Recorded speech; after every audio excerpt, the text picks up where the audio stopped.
Corrected. This is Lieutenant Davis with Logan City Police Department. Main Street in Logan from 10th North to 300 South will be temporarily closed for the traditional Utah State University Homecoming Parade. The closure will begin at 10 a.m. and reopen at approximately noon. Traffic traveling through Logan are encouraged to use alternate routes, such as 600 West and 1000 West. We encourage you all to come out and support the Aggies. Please keep in mind, Main Street is extremely busy. Our officers will do their very best to keep traffic flowing. We ask for your patience as we try to keep you moving along. Thank you. Hello, this is Erin Hazard from Erin Hazard Pet Sitting. We're honored to be named the silver winner for pet services in the 2024 Best of Northern Utah. Thank you for believing in us. Goodwill. Donate stuff, create jobs. Find your nearest donation center at goodwill.org.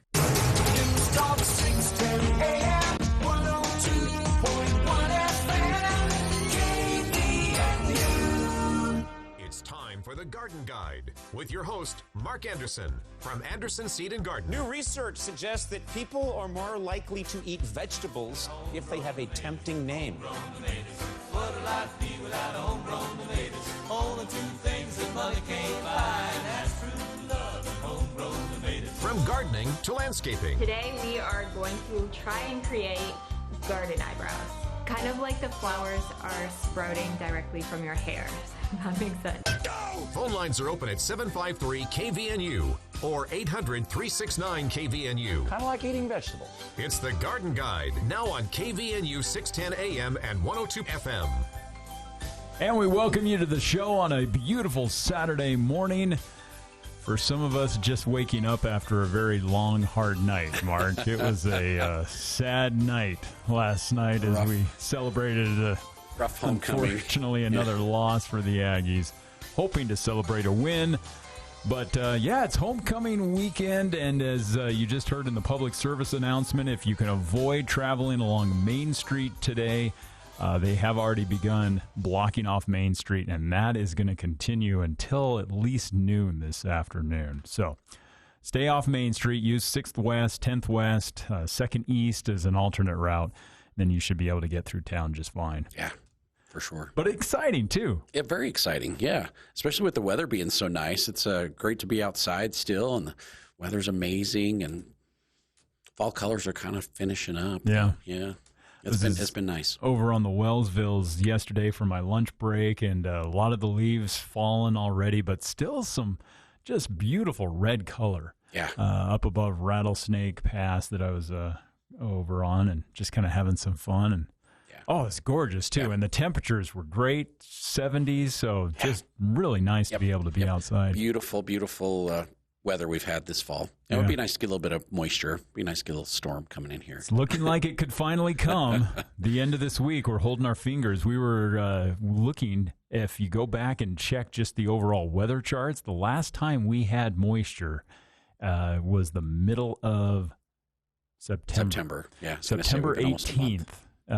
Let's see. I think I've got it right here. Yeah. September 18th, the last time we had any moisture. So we really don't want to hit that 1 month mark where it's been a full month since we've had any moisture, but looks like Thursday could be our day. Sometimes all it takes is one storm, and you get a whole month's worth. Yeah.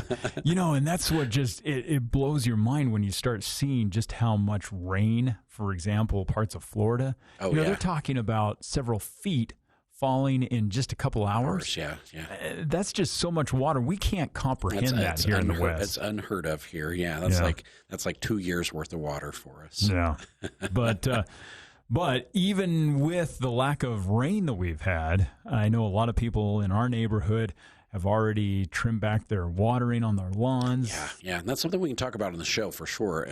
How to prep your lawn for winter. It's a little early to be like, I'm going to shut the water off. I'm going to mow for the last time, and I'm like done. Mm-hmm. It's a little bit too early for that.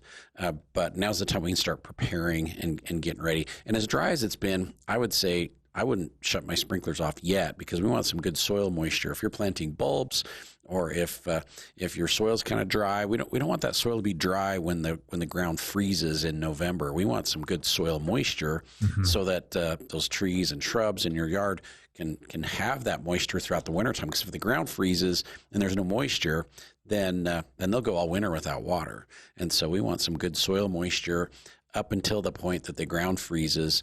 And it's not like you have to water every other day. We're talking like once a week, once every 10 days, even once every 2 weeks at this point, just to keep some good soil moisture out there. Otherwise, it's going to get pretty dry. Yeah. It's going to get pretty dry pretty quickly. And also, we talked in previous shows, great time right now to get fertilizer on your yard, also do some aerating, and even overseeding. Yeah. The weather's been great for overseeding. If you want to get some new grass coming up, perfect temperatures where the soil's really warm. We could use that little bit of moisture to help get things to germinate for sure. But aeration, excellent way to open up your soil, allow water, allow air, allow nutrient to penetrate down deeper into the soil. When you pull those plugs out, it leaves a gap, and the root system of your grass will fill that gap. And so it actually creates an opportunity, an environment for the grass to actually create new roots. It'll make your grass healthier and more resilient to stress and to insects and to all kinds of different environments, inputs that are going to happen to it, and it'll be a lot healthier because of it. But that you can actually put some seed on after you've aerated, and all of a sudden you've got new grass coming up in all these holes because now there's an empty spot where this grass can take root. And sometimes if you don't put some grass down, you'll have weeds coming up in the holes instead. So aeration is very, very beneficial for your turf, but it does open up an opportunity for weeds to grow. And so we want to put some grass seed out there so that all of a sudden you've got new grass coming up in those holes instead of allowing a spot for the weeds. But this time of year is hands down the best time of year to aerate. It's most beneficial for your turf. Our turf is starting to realize that winter's coming and it's fall and it's going to start going dormant. And as it goes dormant, you're going to do less damage to your turf by aerating when it's going into dormancy than you would in the spring when it's coming out of dormancy. Mm-hmm. And so fall's really the best time to do that. And it does. It opens up all these holes where water and nutrient and air can get down into the soil, and your grass will just respond equally. And so a little fertilizer, humate, great time to put that on. If you want to add some drainage or some water holding capacity, zeolite's great to add after you've aerated as well too. So many times when we first put our home in, we had some nice beautiful topsoil brought in, but it turned out to be nice beautiful black clay. Yeah, and so it just wouldn't accept water for the longest time. So we just started aerating it every single year. We'd just aerate, and we'd aerate very heavily, and so we'd go over it not just once, but we'd go over it a couple times, and really open the soil up, and then we'd apply zeolite, and the zeolite gets down into the holes, and then allows for drainage. But then the zeolite holds moisture as well too. So now it's the best part of our lawn. Like, it's the best looking part of our lawn. Okay. But for many years it was a puddle. It was a pond. Like every time the sprinklers would hit it, it would just sit. Water would just sit on the surface. Yeah, it wouldn't penetrate in because of that clay. And so once we finally started aerating and adding the zeolite, all of a sudden that heavy soil that was almost hydrophobic, it would push the water away instead of absorb it. All of a sudden the water is going down into the soil, and then it's holding it and retaining it. So we don't have to water that section of our lawn as much because of its water holding capacity that it's got now, and it drains really well. So we don't have ponds anymore. Okay. Yeah. So it really, really helps. But right now, up until Halloween, great time to fertilize, get your lawn rejuvenated, get it to recover from stresses of summer. Has been hot, has been dry, so good time to fertilize. And then we're pushing as late as possible for a winterizer. So I'm going to say between Halloween and Thanksgiving, maybe even into the first part of December, depending on what kind of weather we get. That's when you want to do your winterization of your lawn, and let that fertilizer just sit out there all winter and feed the turf. So for right now, we're recommending 23-316 or a Green Maker from Fertilome. Some great fertilizers that are slow release. They're not going to encourage a lot of growth. You're not going to have to mow any more than you are right now, but it's really going to make your lawn healthy, right now before winter sets in. then we're going to start cutting the water back, water once a week, once every 10 days, just to keep that soil moisture out there. And your turf will gradually start to go dormant. And then we're starting to drop our mower blade down just a little bit. So every time we mow, we're dropping our blade down just like another notch until we'll like our last mowing will be just short. Okay. And that will help a bunch. That'll help with voles for sure too. If you've had vole problems, that's probably something we should address on the show. So okay, so much to talk about, and we can take your calls at 753-5868. That's 753-KVNU if you have a question, comment for Mark Anderson of Anderson Seed and Garden. Before we get into some of those topics, Mark, let's talk about this weekend at the store. The cash sale continuing on? Cash sale continues right now. Great deals, really good discounts. There are some lovely trees left, so we've got some really great looking trees. Shrubs are starting to get a little bit picked over, but I looked yesterday. There's a few roses. There's a few good flowering shrubs. There's some nice green deciduous shrubs and a few evergreens as well too. But got a good selection of trees left. So there's some nice shade trees. There's some flowering trees. Got a few fruit trees as well too. And I even saw some Jonagolds out there. I saw some cameo apples. I saw some ambrosia apples. There's some good fruit trees left out there. And with the cash sale, if you pay with cash, you're going to get 65% off our regular price. So it's a really good time to come in. I had a gentleman come in the other day. He was from Oregon. And believe it or not, all of our fruit trees come from Oregon. Yeah. And he saw the sale, and he's like, I can't even buy them for this much in Oregon. I'm just going to buy 5 or 6 trees and I'm going to take them home. And I was like, great, awesome. It's like, find a home for them. Let's do it. So he bought 6 or 7 trees and is just going to haul them all the way right back to Oregon. So, because the price was so great. He's like, oh, I'd pay $100 for that tree, up home. And around Portland. Yeah. And ours, they were like $30, It was like, nope, done. I'm put them in my truck. I'm heading home. Great. All right. So cash sale going on. And also transitioning if you're already wanting to get a jump on decorating for the fall. A lot of your fall decorations are up. And so, a lot of great fall decorating ideas too at Anderson. Yep, absolutely. And bulbs are in. So all of our tulips, daffodils, hyacinths, garlic, they are all in stock right now. Great time to plant those.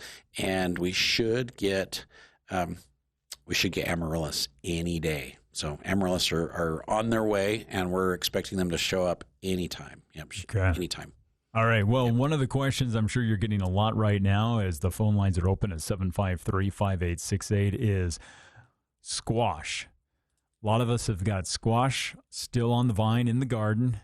When's a good time to pick it? And once you pick it, what do you do with it? Great question. And usually by this time of October, we've had a little frost, and so it's kind of killed the plants down, and it's a great time to harvest before a hard frost. And so I did mine this week. So I gathered mine up because my vines are all dying down. So when the vines are all dying down, then it's time to harvest those squash. And the deer just keep licking their lips as they walk around my fence. And since we had to pull the giant pumpkins out a couple weeks ago, I have some gaps in my fence, that I did not have previously. And so the deer have snuck in a couple times, and I'm like, no, I'm getting them. So this week, I was at a trade show in Reno, and we've got some great new products we could maybe talk about on the show as well too. But I was at a trade show in Reno for next year, and so we were buying product and different things for next spring. So we're already thinking about spring. Even 8 months ahead, we're already thinking about spring. And I got home. It was like 6:30 by the time we got home, and I was like, I'm just going to go out there. It's going to get dark by 7:15, 7:30. It's going to be dark out there, and I just hurried out there with my wheelbarrow, and I gathered up all my butternut squash, all my honey baby squash, and I planted 2 plants of each. So I had 2 butternut and 2 honey babies, and between those 4 plants, I gathered up a 6 cubic foot wheelbarrow full of squash. Yeah. Wow. A 6 cubic foot wheelbarrow. So it's It's more than we'll be able to eat this winter. It is a lot of squash, and those butternuts and those honey babies are so good. So they're just absolutely delicious. So I was super excited, and we treated those with Bigfoot this year. So we're super excited about this new product. It's called Bigfoot, and the Bigfoot has beneficial microbes and microorganisms in it, and lots and lots of mycorrhiza, and apparently the founder of the company is the researcher that actually found the link between plants and mycorrhiza. Oh. And yeah. And so he's been doing all this research for 40 years, 50 years on mycorrhiza. And they know where to find it. They know how to propagate it. This is the source for where all the mycorrhiza come. That's like in the industry now. And to be honest, theirs is the best. It's like it's the most viable and creates the best environment for your plants to grow in. And so everything that I treated with the Bigfoot this year, and basically just have to inoculate your plants and get those root systems colonized with the mycorrhiza and the beneficial bacteria in there, and your plants will go like crazy. Like my onions, I've never had onions like this before. My potatoes are the best they've ever been. The squashes produced more than they've ever produced. Oh. And I've got cucumbers at home that are still producing, and I don't think we've watered them all month. Okay.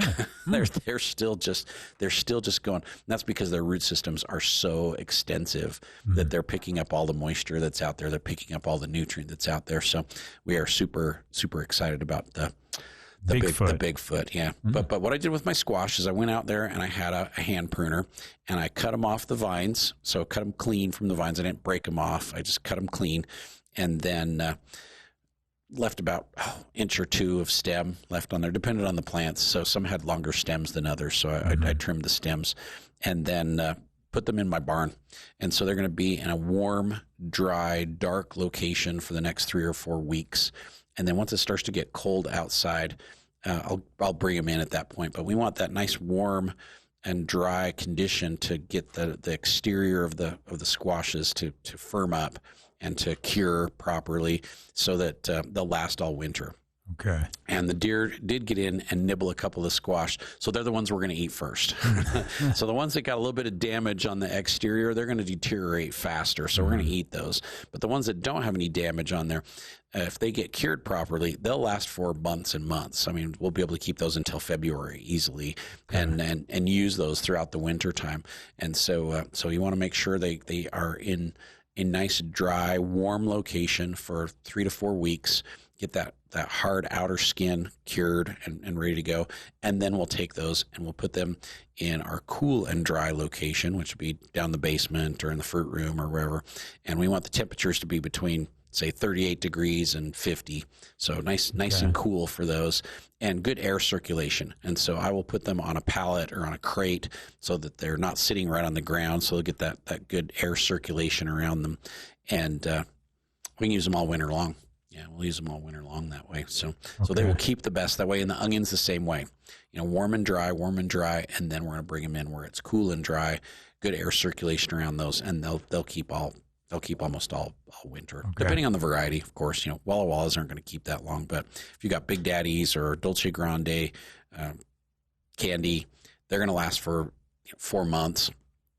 If you've got some better storage onions, like your Yellow Sweet Spanish or Patterson or Copra, those could last 8 months. Those could last until like May, and they'll be like hard as a rock still. But the key is, you said that you harvest your squash before the first hard frost. Yeah. And so light frost is going to be like 29, 30 degrees that for a minimum. And that'll kill your vines, but it won't damage your squash. If it gets colder than that, then it could freeze the squash, and then they're damaged, and then they're not going to keep. They're going to deteriorate almost immediately. And so we don't want them to get frozen. And there's been times where it's gotten cold enough where they've actually frozen in my barn, in my storage area. And you got to watch for that as well too, because if they get frozen in your storage location, then they're not going to keep as well too. So we've had to throw squash away before in the past, which is one of my least favorite things to do, because we want to eat those. Yeah. We want to eat with those all through the the wintertime. Yeah. effort and resources have gone into it. Yeah. Absolutely. Yeah. So right now in my Okay. storage area, I've got winter squash that we harvested this week. I've got the onions that I harvested 2 or 3 weeks ago, and I've got all my potatoes that I harvested 2 or 3 weeks ago. And so, for Sunday dinner this week, I'll go out there and we'll get some onions, and I'll grab some potatoes, and we'll grab some squash, and we'll probably have a feast this weekend, which I'm kind of looking forward to. So that'll be really nice. Now, what's a good way to store tomatoes? Because it seemed like at our house, all of our tomatoes ripened at the same time. Yeah. And so now, instead of just having a couple here and a couple there for lunch or dinner, we've got buckets of cherry tomatoes, of too many and orange tomatoes. Yeah. I'm to that point where I kind of like look at the tomatoes and I go, just die already. Just stop it. Too many tomatoes. And it's like, just go away.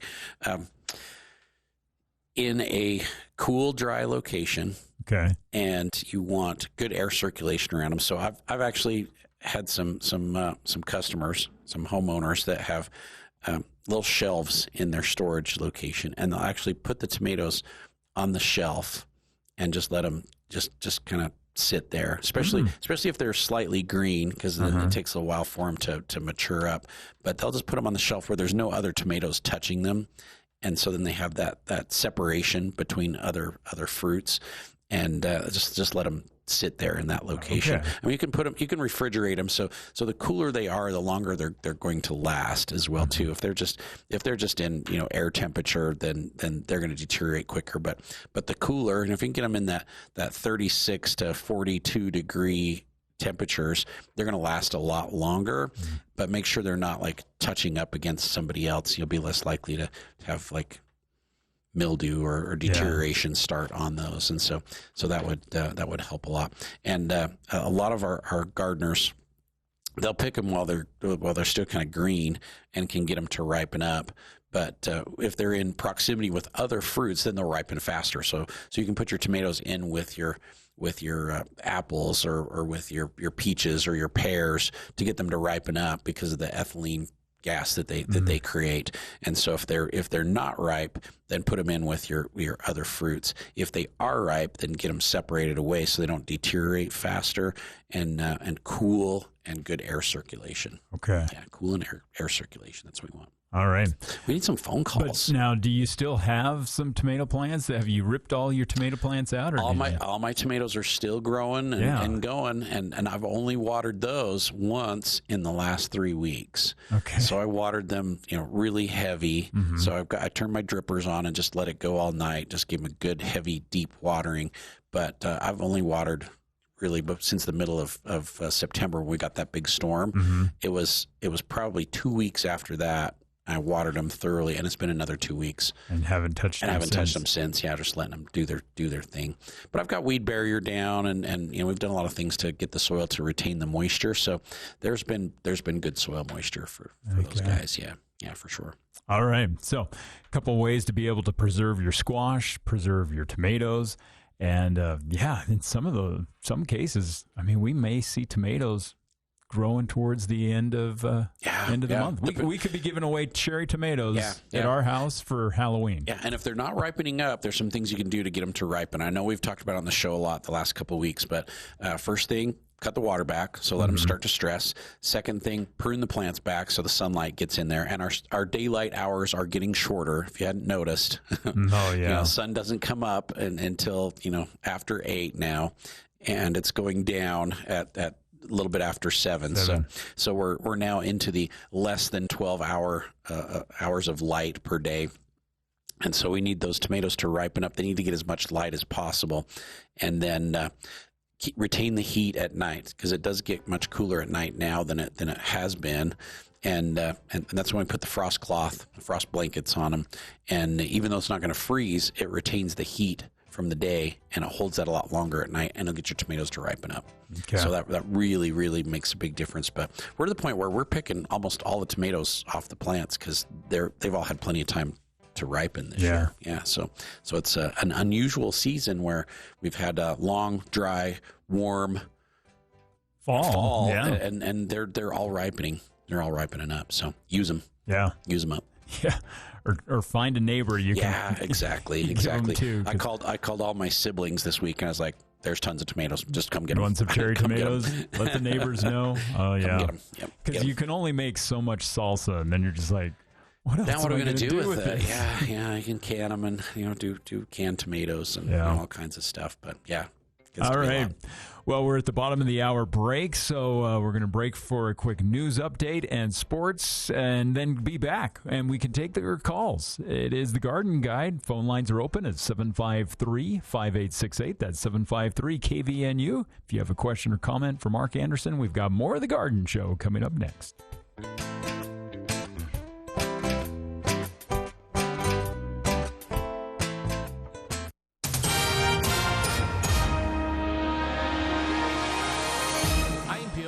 KBNU News. Run-in Rebels of UNLV ran all over Utah State Friday night, especially in the second quarter, as UNLV erupted for 27 second quarter points. They ultimately beat Utah State 50-34, spoiling Utah State's homecoming game for a Friday night game on Merlin Olsen Field. UNLV improves to 5-1 overall, 2-0 in Mountain West play.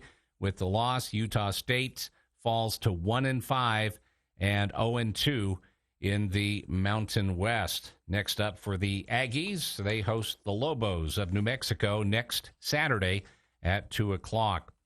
A valuable resource for people dealing with mental issues is on hold for right now. Things are up in the air for the National Alliance for Mental Illness, or NAMI, their Utah office, as services were put on hold while the state office finishes dealing with some money woes. Terry Borsick, who used to volunteer with NAMI in Logan, said the state office is restructuring due to some financial issues, putting services on hold.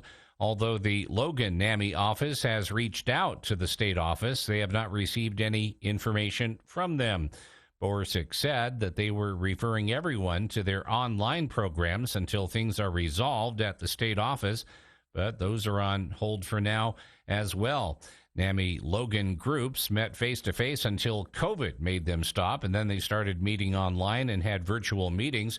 During the pandemic, the number of people needing help grew, and the services they offered were not as effective because they could not meet in person to discuss issues. Nice weekend, continuing sunny during the day, partly cloudy at night, highs upper 70s, close to 80 degrees. Get more news at CashValleyDaily.com. I'm Alex Obarno. The National League Championship Series is now set in the baseball postseason. Solo home runs from Kike Hernandez and Teoscar Hernandez, another shutout from Dodger pitching. It's all they needed on Friday for a 2-0 win over San Diego in the decisive Game 5 of the National League Division Series. Dodgers moving on to the Championship Series for the 16th time in franchise history. Dodgers rallying from 2-1 in the best-of-5 series by throwing 24 straight innings of shutout baseball to advance. Dodgers skipper Dave Roberts on his emotions after Game 5. It's relief. It's redemption. I wanted to beat those guys. We all wanted to beat those guys really bad. We played a very good ball game today, certainly on the pitching and the defensive side. We're going to celebrate tonight, as you can see, but the job's not done, and you will see the focus, the fire going forward, and with the expectation to win 8 more games. And that Mets team is playing really good baseball, and we'll be ready. Dodgers and Mets will begin the NLCS on Sunday at Dodger Stadium. Meanwhile, in the American League, Yankees await the winner of Game 5 between the Tigers and Guardians. Because of weather threats, the game has been moved up to a 1:08 Eastern Time first pitch. Tarik Skubal has been nearly unhittable this postseason, hasn't allowed a run in 2 postseason starts, takes the ball for Detroit. He said a do-or-die Game 5 is the perfect situation to be in. Yeah, I think our team wouldn't want to have it any other way.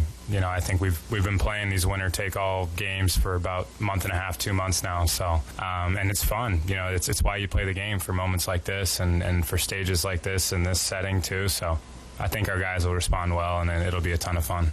The Guardians, meanwhile, will start Matthew Boyd in Game 5. In college football, Utah lost their second straight to an unranked opponent, Camp Skedebo, with 158 yards and 2 touchdowns rushing for Arizona State. They improved to 5-1 with a 27-19 win over the Utah Utes. And in the NFL, Steelers head coach Mike Tomlin said he expects Russell Wilson to be dressed and available as the number 2 quarterback.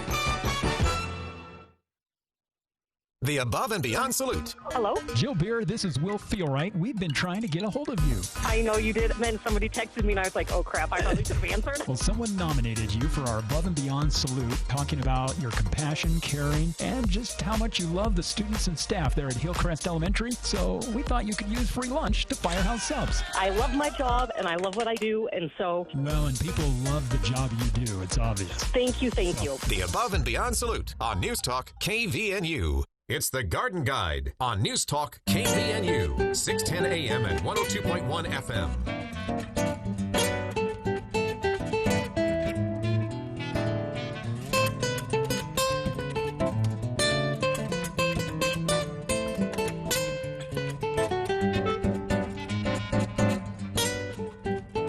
Welcome back to the show on a beautiful Saturday morning, homecoming Saturday in Cache Valley. Of course, the parade going to be starting at 10 o'clock, running down Main Street. And as we were mentioning earlier in the show, Logan City Police already blocking off a section of Main Street down around 300 South as the floats are all getting lined up. Parade starts at 10. We'll run all the way from Center Street up to 10th North. And so make sure you stay off Main Street. If you're trying to travel through Logan, you've got 100 West, you've got 6th West, you've got 10th West, you've got 2nd East. A lot of other ways to get around because, Main Street's going to be a mess. Yep, it will be. And since they're setting up for the parade on 1st West, that's also difficult to get through. Yeah. So, and talking with the police about it earlier this week, because of the mess around 10th North, where they have completely torn up the road on both the west and east side. Yeah, it's going to be difficult to get traffic on and off of Main Street. And so if you can get off at like 14th North, 18th North, and then take one of those west or east detours, it's going to really save you some time. Now, we did get a message from Logan City that they have started to reopen a section of 10th North, but it's just better to avoid it. It's only on the west side of Main Street. By the end of this month, we'll have 10th North open. We'll have the new roundabouts up by the university on 12. Oh, yeah. And so there's been some major construction projects going on this summer, and they're all finishing up. So it's going to be nice when we get those. Well, and UDOT's work on Valley View Highway, which still has got a ways. Go on for a while. Yeah, a lot of projects. So a lot going on, but we don't need to talk about detours. Let's talk about gardening. Detour right into the garden. That's what we're going to do. So cash sale going on at Anderson's.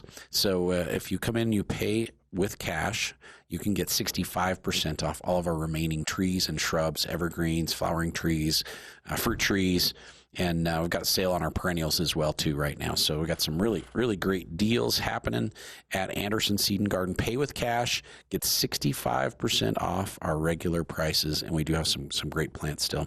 And garlic, we've got 20 varieties of garlic in stock right now. So if you want to try some garlic, you can take it home and eat it. You can plant it. And you'll have more garlic for next year. So we got a lot of different varieties, hard necks and soft necks to try. And there's some really great varieties. We've been cooking a lot of garlic at our house lately. Nice. Some really good stuff. And then all of our fall bulbs are in. So tulips, daffodils, hyacinths, crocus, allium, they're all in stock and ready to be planted. We are burning through tulips like crazy. So great thing about tulips is it's hard to mess them up.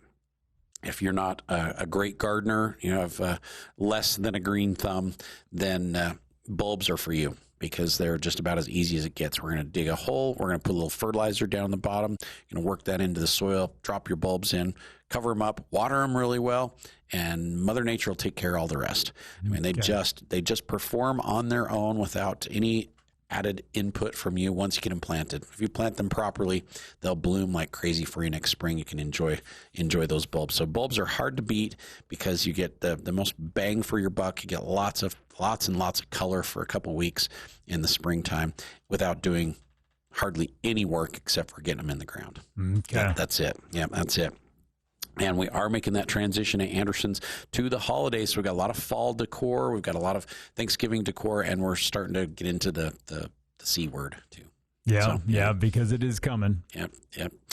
Have we set a date yet for the Christmas open house? Holiday open house? I look at the calendar and I go, oh man, November's just like, it's not that far away. Yeah. It's not going to be that long, and we're like into November. That's when we got to be ready for Christmas. And in November, we've got our open house is the week of the 18th.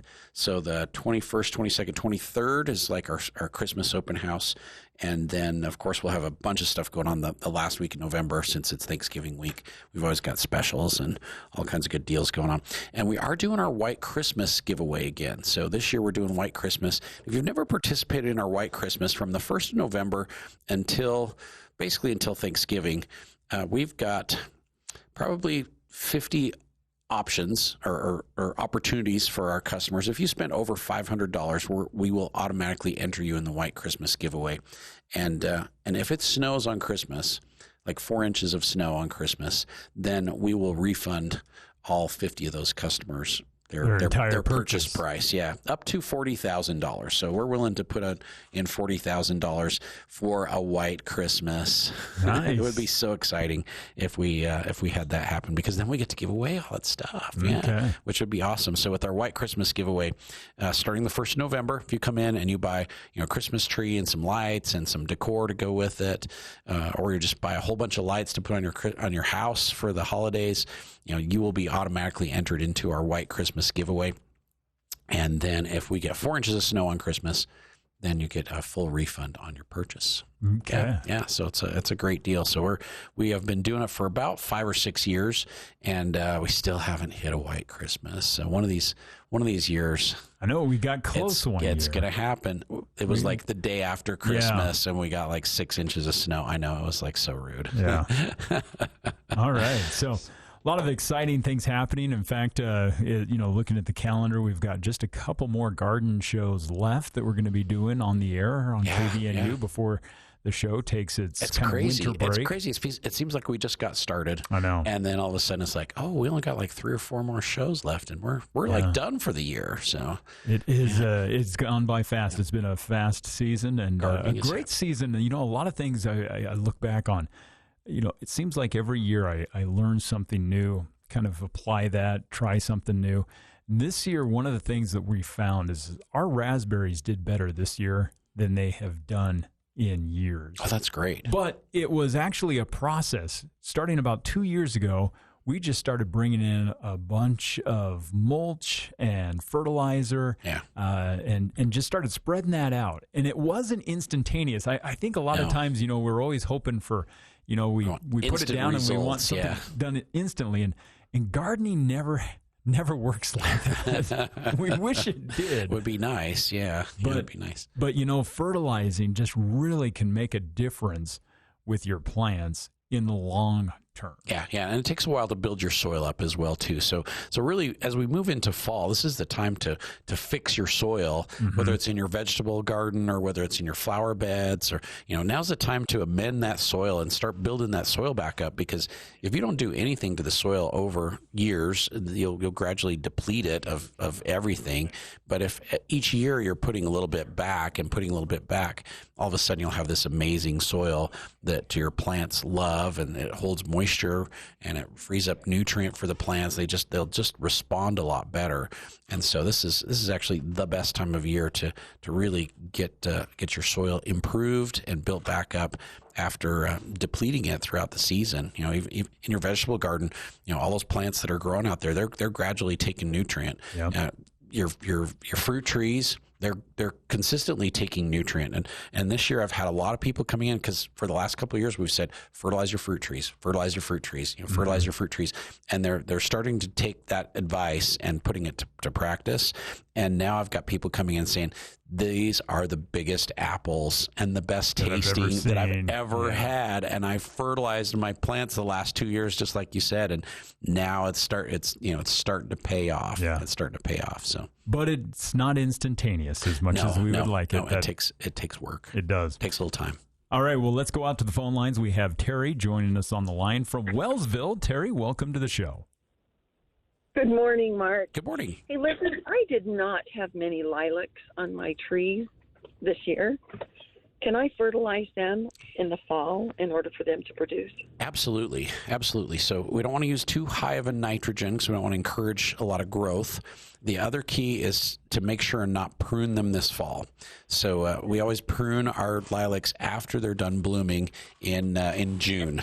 So always plan on pruning your lilacs in June, and that way you won't affect your flowering for the next year. And then use a fertilizer that's got some extra magnesium in it. So nice balanced fertilizer, like a 16-16-16 or a tree and shrub food with some really slow release nitrogen. This time of year would be great. And then add some magnesium sulfate. The magnesium will help encourage more flowering for next year. We use it on roses to keep them blooming like crazy. It's great for some of your flowering shrubs, so like hydrangeas. It's really good for those, and it's good for azaleas, and it'd be great for your lilacs as well too, to encourage some more blossoming. Yeah. Okay, my hydrangeas. I cut mine down all the way like 6 inches, and they come back so beautifully. But people have told me I'm going to kill them. What do you do? It depends on the type of hydrangea, because there's some that produce on new wood, so you can cut them down really low, and then they produce on like the newest growth, almost like roses do, and so that's fine. Others have to have that older wood to be able to produce flowers off of it, so it has to have like second year growth. So it really depends on the hydrangeas. So the answer is yes. In both ways. Mine is the new growth, because what happens is it grows around the old growth, the old stubs from last year. Right. So can I dig out those stubs in the past, and maybe they'll go back into the area where it is barren? You could trim those. You could trim them down more if you've got like new growth that's coming up from the ground, next to your other ones. That would be just fine. And there are so many different kinds of hydrangeas, and they really do perform differently depending on the variety. And so if you brought a sample in, I'd be able to tell you what you've got, and then we can kind of build a maintenance program for you. But it sounds like they're producing great flowers, and I'd do the same thing with those. Yeah, hit them with the mag sulfate this fall and a little slow release tree and shrub food, and they'll go like crazy for you again next year. Okay, gladiolas. How do I store them for the winter? I dug them up. Glads are about as easy as it gets. So you dig them up, cut the tops off so there's about 2 or 3 inches of stem left on the bulbs themselves, and then just throw them in a cardboard box or a bushel basket and stick them down the basement. Forget about them until next spring. No sand, no straw? Nope, they don't need anything around them. So they are just fine, just like that. They are very resilient and easy to store. If you wanted to pack them in a little something, maybe wood shavings would be great. But yeah, just trim them off, clean them up, throw them in a box, boom, done. Okay, same with dahlias. Dahlias a little bit more picky, and so we'll do the same thing. Right. We'll dig those up, cut them so there's about 2 or 3 inches of stem left on them, and then those we'll pack in either peat moss or vermiculite or wood shavings. Also, they need something around them to kind of wick the excess moisture off, but we need something to also maintain a little bit of moisture so they don't dry up as well too. Okay, all right. I appreciate that. Do I put any? In the spring, what do I put in with my bulbs? When you're planting, so when you get ready to plant, if you're going to start your dahlias inside, start those in big enough pots so they have plenty of room to grow, and you can cut them in the spring as long as you can see where the new eyes are coming up. So you can, like, if you let them start to sprout just a little bit, then you can see where the new growth is coming up, and you can cut them so that you have an eye or two on each piece and divide those up, and then you'll get more dahlias that way. And we'll always, when we plant them, I'll put a little bit of like bone meal or Dutch bulb food, a slow release bulb food down in the bottom. And this summer when I planted my iris, we dug up a whole bunch of iris and divided them and put them into a new location. I actually watered them with the Bigfoot. I was talking about the Bigfoot earlier on in the spring, or earlier on in the show, and I watered them with the Bigfoot, and they are going crazy right now. So the root systems are just taking off like mad. I would recommend the same thing on your dahlias. They'll love it. Yeah. Okay. All right. I appreciate your help. Thanks for being prepared. You are so welcome. Thank you so much. All right. Bye, Terry. Bye. Right. We've got a little bit of time. We've got phone lines open. If you want to call in and join us here on the Garden Guide, phone lines are 752-5868 or 752-KVNU, and we'd love to have you join us here on the show. So looks like Will's been busy answering the phone. Got another call. Yeah, while yes. he's answering questions. Lori's joining us on the line from College Ward. Lori, welcome. Hi.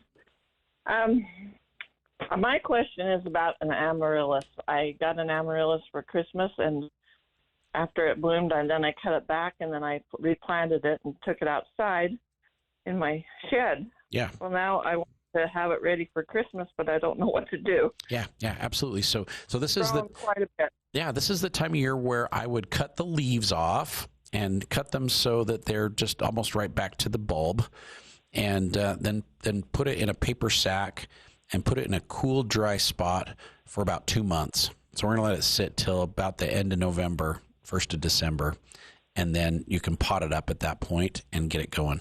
And cool and dry. So we want to keep it at about 40 to 45 degrees, maybe 50 would be perfect. So nice and cool, paper sack, dark, let it rest, and then give it 6 to 8 weeks, and then plot it up, and away we go. Okay, so it's in a pot right now, so I take it out and then cut the leaves off? Yeah, some of my homeowners, some of our customers, they'll keep them in the pot, but I like to take them out of the pot and just let them rest. And just be careful not to damage the root system when you pull them out, and it'll just have some time to dry and rejuvenate itself, and then you can plant it up and it'll go again. Make sure and feed it once you get it planted. Okay. Yeah. All right. Sounds great. Thank you. You're so welcome. Thanks for calling, Lori. Bye. Bye-bye. Phone lines open, 753-5868, or you can also call 435-752-5868 if you've got a question, comment for Mark. Now, you mentioned feeding those amaryllis bulbs. What's the best fertilizer for those bulbs to get them good to go again? Because I've heard timing is kind of tough with amaryllis. Yeah. With the amaryllis, we'll usually start them off with kangaroos once you get them planted, just to kind of get the root system going. And then balanced fertilizer, slow release, something like Garden Coat would be great, because every time you water them, it's going to feed them just a little bit. So that would be excellent. Slow release fertilizer like Start and Grow would be wonderful too. Or you can just do a water-soluble, a liquid fertilizer, every time you water, just to keep a little bit of nutrient in there as well for them. If you're buying a brand new bulb, you don't have to feed them as much, because they've already gathered so much strength that they're going to bloom whether you feed them or not. But the ones that you've carried over, they need to be fed, or else your flowers are just going to be small, and there's not going to be very many of them. And so, usually after they're done blooming, we'll continue that fertilization regimen to try and get the bulbs some strength back before its dormant season. And so throughout the spring and summer, we'll feed to try and get some strength back to the bulbs, because they'll use up so much of their energy producing flowers in the wintertime that the bulbs just shrivel down. They shrink. They're usually less than 50% of the size that they were to begin with. And to get them to bloom again and to really rejuvenate the bulbs, you got to feed them a lot. You got to feed them. All right. Phone lines open, 753-5868, or you can also call in 435-752-5868. I want to talk insects for just a minute, Mark. And thankfully, this isn't something that we're dealing with specifically here in the Cache Valley, but in the surrounding area, pine beetles. Yes. Any idea the best way to treat it? Because we're heading up into Idaho this next week, and our family cabin has had pine beetles in and around the area, and it's just devastating some of the forests up there. So they do a lot of damage, and it takes a while for the trees to like really start to show the signs. They can have bark beetles and pine beetles, and you don't even know it. And all of a sudden your trees start to decline. And since they feed on the cambium area of the tree where the water and nutrient flows through, which is just basically that outer bulb, just underneath the bark, just underneath the bark, because that's where all the water and nutrient spreads through the tree, not in the center of the trunk, but right along the edges. the systemic insecticides work actually really pretty well on them. So as the insects feed on the tree, they get a lethal dose of the insecticide if it's in that circulatory system section of the tree where that water and nutrient flows. So the systemic drenches, so like Fertilome Tree and Shrub Drench, Dominion, those actually are very effective on the pine beetles. And so you could treat your trees once a year with it, and it would protect them pretty much through the entire growing season. Okay. And so if you have a new outbreak of pine beetles and they start nibbling on your tree, it'll kill them before they do any damage. The tree can repair that damage very, very quickly. Yeah. And so fall's probably not the best time to treat them. I'd do it first thing in the spring. Shoot for St. Patrick's Day. As soon as the snow melts and you can actually access the soil, that's when the trees are picking up the most water and nutrient for the year. They'll pick up that insecticide as well, too, and then it'll take care of the bark beetles that are nibbling on the tree. Now, if you do have beetles already on some trees, what would be a good spray? Same thing. Yeah, knock them down. Use the same thing. Dominion? Yeah, because if they're actively working on the tree, they're not on the exterior. They're underneath the bark, and so you need that systemic to get in there to kill the ones that are nibbling. Okay. Yeah. So the Dominion's excellent. The Fertilome Tree and Shrub Drench, and all you have to do is just take a 5-gallon bucket, mix it up in the 5-gallon bucket, and then water your tree with it. It'll absorb it up through the root system, run it through the circulatory system of the tree, and control any insects that are nibbling on the tree. They're sucking sap out of the tree, and it'll take care of those. Yeah. But if you use it according to instructions, it won't bother your bees at all either, because the insecticide will not show up in the pollen. Okay. And there's a lot of pollen on the pine trees as well too that bees are picking up. So don't use it too strong. Use it according to the instructions, and you won't have any problems. Yeah. Yeah. It's been tragic just to see as we drive up there. A couple times a year, we'll see an entire mountainside that these beetles will just take out in the course of 6 months. Right. It's just crazy. Yeah. So Lots interesting. All right. Well, only about 3 minutes left. We want to mention again that today, of course, a lot happening along Main Street, and Anderson Seed and Garden will be open. The cash sale is going on right now, and you can save a lot. Yeah, cash sale going on. 65% off all of our remaining trees and flowering trees and shade trees and evergreens and shrubs if you pay with cash. And so it's a really great deal. We're just trying to find homes for our leftover plants. We want them to get planted. And from now until when the ground freezes, the end of November, this is a great time to plant. This is a really, really good time to plant. So your plants will go through less transplant shock. They'll get established. They'll have plenty of time to get established before winter hits, and they'll just take off and go like crazy for next spring. So it's a wonderful time of year to plant. Great pricing as well, too. If you pay with cash, you're going to get 65% off our remaining trees and shrubs, and you're going to have some good-looking plants for next year. Okay. Yeah, good plants for next year. Tulip bulbs, daffodils, hyacinths, crocus, allium, they're all in stock. Great time to get those planted. My prime time for planting bulbs is 20th of October. That's coming up. That's about a week away. So this is perfect time for planting bulbs, and also great time for planting garlic as well, too. Yeah, good time to get out there. One thing we didn't mention real quick, but we were talking about, doing a lot to prep your lawn, fertilizing, aerating, but as you start to cut your grass shorter and shorter, make sure you're throwing those grass clippings onto your garden. Oh yeah, because you can start to incorporate a lot of those clippings and leaves that are starting to fall into your garden. We joke there's one guy around our neighborhood, he'll go around to people and be like, "Hey, can I rake up your leaves?" And because he's just looking to put them on his garden. Yeah. We do the same thing. We scour the neighborhood and grab everybody's bags of leaves and throw them on the garden. And so right now we will mow the lawn, but we'll mow the lawn mostly to pick up the leaves. Mm-hmm. And so we'll gather up all those leaves and grass clippings and then spread those out on the garden, thin layers, thin layers. So spread it out over a larger area. And then as we incorporate those into the soil, they'll break down and really help improve your soil for next year as well too. So leaves, grass clippings can go on the garden, straw, There's lots of good soil amendments you can put out there right now, and we're going to work those into the soil so your garden's amazing for next year. Yeah. Treat it with a little humate and then till that in all together. Humate and nitrogen. And if you want to add some other soil amendments, biochar is amazing. Zeolite's really great. There's some really good compost that you can use, composted manures. We want to use a variety of different materials in varying quantities, half inch to an inch of 3 or 4 or 5 different ingredients is a great combination. You don't want to use 4 inches of all the same thing. It's going to cause problems. So whether it's a composted manure or whether it's a different compost, don't use too much of the same thing. We want a variety of different materials, and that's going to help balance out what your soil needs to break that down for next year and not cause any problems. We don't want to cause problems.